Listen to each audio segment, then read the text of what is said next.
We just recently built the perfect running back out of traits from all the best backs of the last 20 years, and today it's time for wide receiver. We have 7 traits to build from today: size, long speed, short area quickness, hands, body control, route running, and of course, blocking. And remember, we can only use receivers from the last 2 decades. First up, let's talk size. There have been so many big receivers to dominate the NFL over the last 20 years, but Megatron easily is the poster child for big body X receivers. And when I say X receiver, by the way, if you're not familiar with that term, typically in most offenses, the X receiver is going to be lining up on the line of scrimmage, so they're often going to face a lot more press coverage as a result. So naturally, X receivers tend to be really big so they can handle all of that press coverage. And of course, maybe nobody was bigger than Calvin Johnson. At the Combine in 2007, when he was coming out of Georgia Tech, he measured in at a whopping 6'5", 239 pounds, which is tight end measurements by today's standards, but Calvin also happened to move like a wide receiver, which is what made him so unfair. As an X receiver that again was spending most of his time on the line of scrimmage, Calvin was able to use that huge frame to basically box out corners and just dominate through sheer size. His route tree was actually not that diverse, especially by modern NFL standards. He mostly stuck to either go routes, slants, posts, or dig routes, but he was so big and so physical that he didn't really have to run much of anything else. Once he crosses a DB's face and gets inside leverage on them, especially on something like a slant route, there's not a whole lot that any corner can do about it because he's just so big that it's almost impossible to reach around his frame to break up the pass. It's almost like a cheat code, honestly. Like once Calvin gets a leverage advantage, it's a completion. That's just kind of how it is. He's too big to do anything about it. And then when you also factor in that he ran 4.3, and once he got up to speed, there was pretty much nobody that could catch him either, you have a recipe for somebody who could take a slant to the house on literally any play. Honestly, there were a lot of traits we could have used Calvin for on this list, but I really see his size as the thing that set him the most apart from everybody else, because it wasn't just the fact that he was fast. It was the fact that he was fast and gigantic. That's just a combination that we rarely ever see, and it's a big reason why Megatron, of course, is now in the Hall of Fame. And speaking of Hall of Fame receivers, by the way, that are both really tall and exceptionally fast, when looking at the deep speed category for our builder receiver, there's really nobody other than Randy Moss that I can choose here.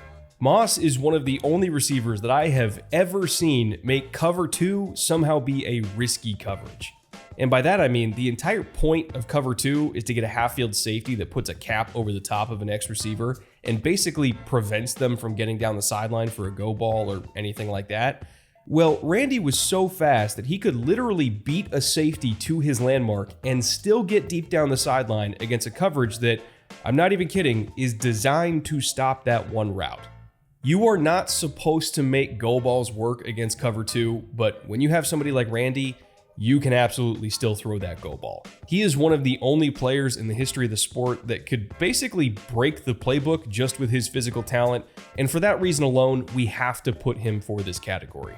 I get it, Deshaun Jackson is blazing fast, Tyreek Hill obviously is still really fast to this day, but nobody, and I mean nobody, put the fear of God into a safety like Randy Moss. His pure speed when he was hitting his top gear, and I mean his real top gear, like when he's trying to run down a go ball from Tom that's 55 yards down the field, when he really had to stretch out and get to his max speed, I have never, ever seen anything like that. And I really don't think I'm ever going to see anything like that again. He might actually be a one-of-one athlete. That is how special Randy Moss was. And quite frankly, we should all feel so blessed to have seen him play. We might never get anything like that ever again. Now, all that being said, moving from deep speed to short area quickness, there are a lot of quick receivers that are not that fast over 40-yard distances, and there are some really good straight line deep threats that change directions like they're a barge trapped in a frozen lake. Our next player, though, was both fast and quick. However, we're mainly going to focus on just his quickness because when it came to making people miss in a phone booth, almost nobody in NFL history did it quite like Percy Harvin.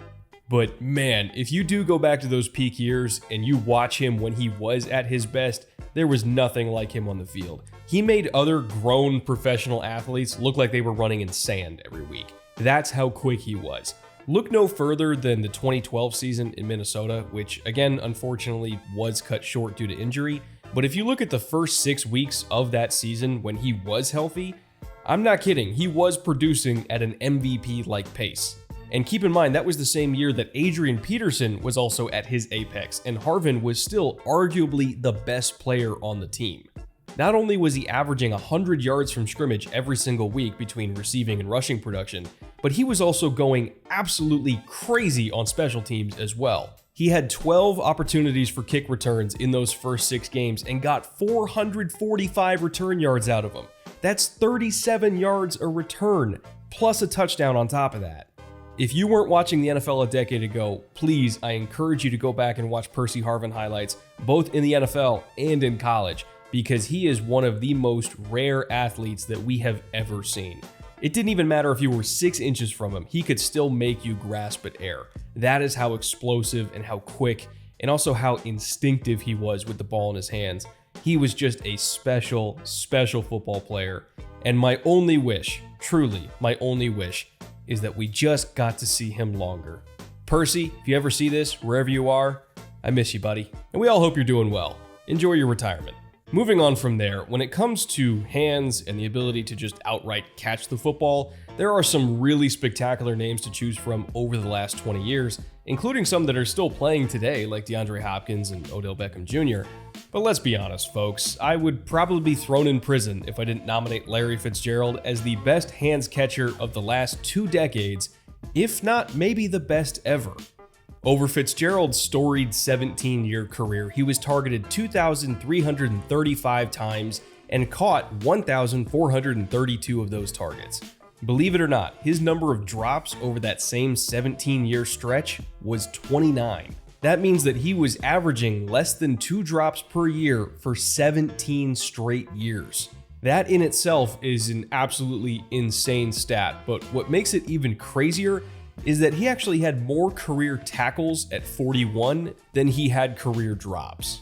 There are a bunch of weird NFL stats and records out there that I'm pretty sure are never going to be broken, and that's one of them, because, I mean, that's insane. There's really no other way to put it.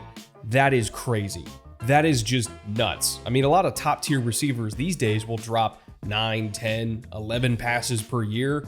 Outrageous of a number. I mean, Amari Cooper, no shade to him, once dropped 18 passes in 1 season.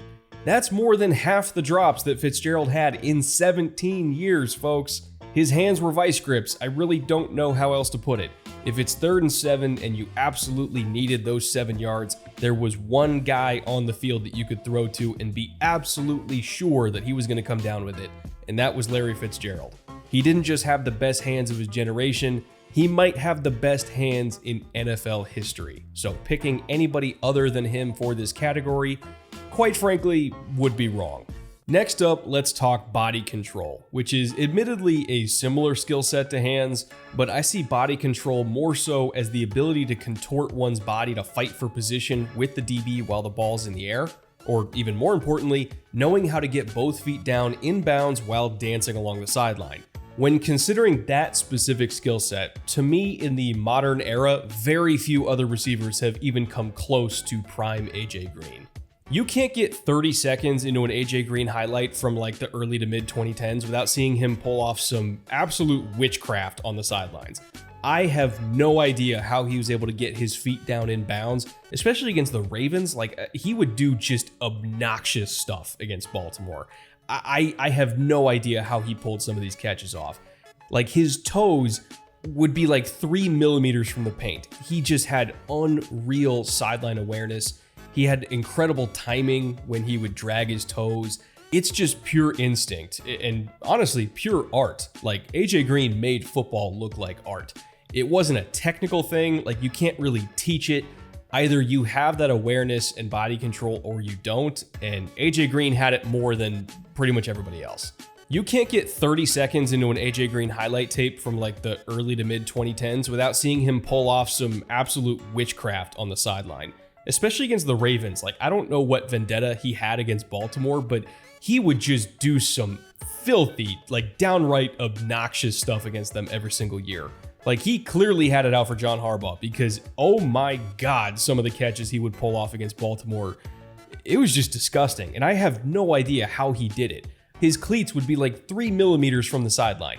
The timing, the body control, the instinct, the awareness, just how he was able to get his feet in bounds on some of his most acrobatic catches, it just doesn't make sense. You cannot teach this. Like, coaches cannot coach this into a player. Either they have that awareness and instinct or they don't, and Green had more of it than pretty much everybody else. It's extremely rare to see somebody that gifted in terms of how they can kind of control their body and shift their weight in midair and obviously throw their feet down at impossible angles like they're playing Twister. You just don't really see that often. And I think it's so rare that, honestly, we haven't seen anybody like AJ Green since AJ Green came out. And to be honest, we probably won't get anybody like AJ until a certain other young receiver from the state of Ohio happens to enter the NFL. And I can't quite talk about him yet, but oh, believe me, I will when I'm allowed to.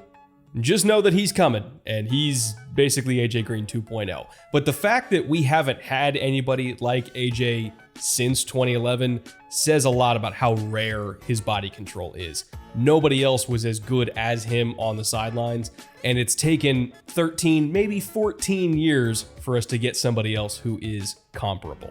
Next up, from body control, let's move to route running.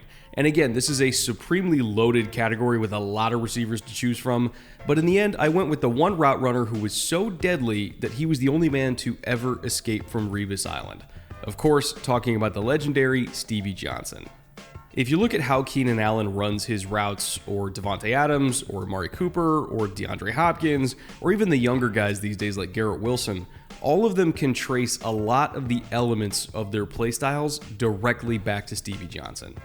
If you pay attention to how all of them play with the pacing of their releases to keep corners off their rhythm, or how they have an almost bow-legged stance at the top of their breaks, or how they almost look like they're using basketball moves like crossovers and Euro steps just to get open, that's all Stevie. He was an unconventional route runner in an era where corners didn't really know how to handle unconventional route runners, and his influence on a whole generation of receivers after him cannot be understated. There was a play about 12 years ago now in the 2011 season where Stevie was running a go route against a corner playing soft shoe press technique, and he was in a pretty wide split, so he didn't have a whole lot of room to work with to get outside and stack on that corner. So his solution to this, and what he eventually did, was slow play the release so much that he was basically just walking at the corner. And the corner didn't know what to do about that. He was mirroring like it was a full speed release, but it wasn't. Stevie was just walking at him like he was Jason Voorhees, and it made the DB so nervous that he bit on the very first hard jab that he saw, and that gave Stevie free access down the sideline for a 33-yard gain. It was awesome, and that was the first time I ever saw a receiver do a release like that. Nowadays, you see the young guys do it every single week because they all grew up watching Johnson do his thing, but back then, slow playing a release to the point where you were straight up walking was not normal. Stevie was an innovator of the highest caliber, a true trendsetter of his generation, and overall just a downright pain in the ass to cover. And for that reason, and that reason alone, he is my ideal route runner out of every receiver we've seen grace the NFL over the last 20 years. Alright, from there, let's finally talk about blocking.